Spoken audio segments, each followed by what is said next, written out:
A piece of art hidden deep underground, marble, mosaic and sculptures, and trains roaring past. With 180 stations and around 7 million passengers on a typical weekday, Moscow Metro is one of the world's busiest.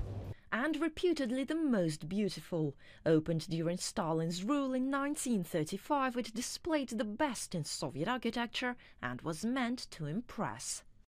Plans of its construction had been drawn up in Tsarist times, but the outbreak of the First World War and then the revolution put them on hold. In the 1930s, the Communist Party took the project close to heart, even asking the London Underground for advice. And from the outset, the metro became the place of countless urban legends. Take the Ring Line. It wasn't in the original plan, but it's believed that when a group of engineers was reporting to Stalin on the construction progress, he put his coffee cup on the drawings, leaving a brown circle. Taking it as a sign of Stalin's genius, the engineers ordered the construction of the Ring Line. And indeed, it's always printed in brown on metro maps.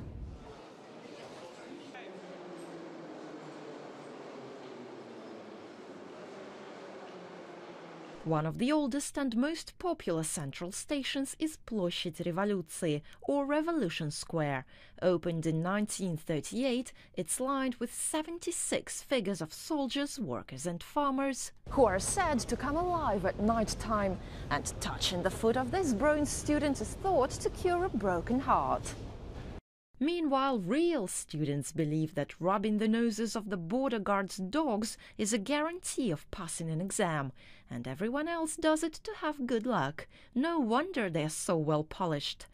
Another fine example of Stalinist architecture is Mayakovskaya, named after the poet of the Russian Revolution Vladimir Mayakovsky.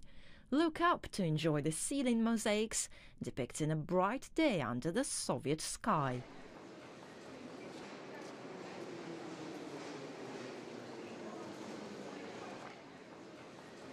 But if anyone tells you that the fine metal strips lining the station's columns were once intended for the frame of the world's biggest Soviet airship, don't believe it, it's just another legend. At 33 meters deep, during World War II, Mayakovskaya served as an air raid shelter.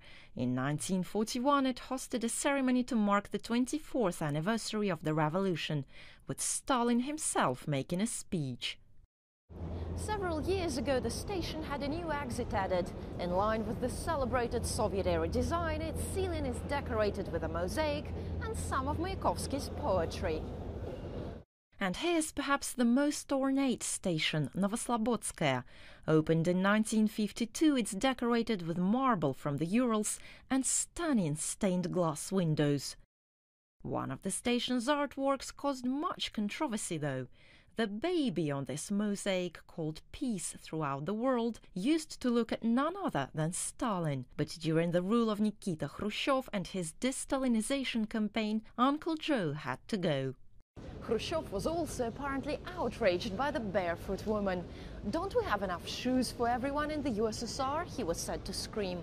And so he ordered to remove the mosaic altogether. But the station's architects saved it, covering the picture with a fake wall.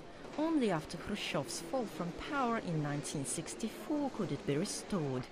So do take a ride here. You're sure to enjoy the views. Svetlana Kurakina, Primetime Russia, RT.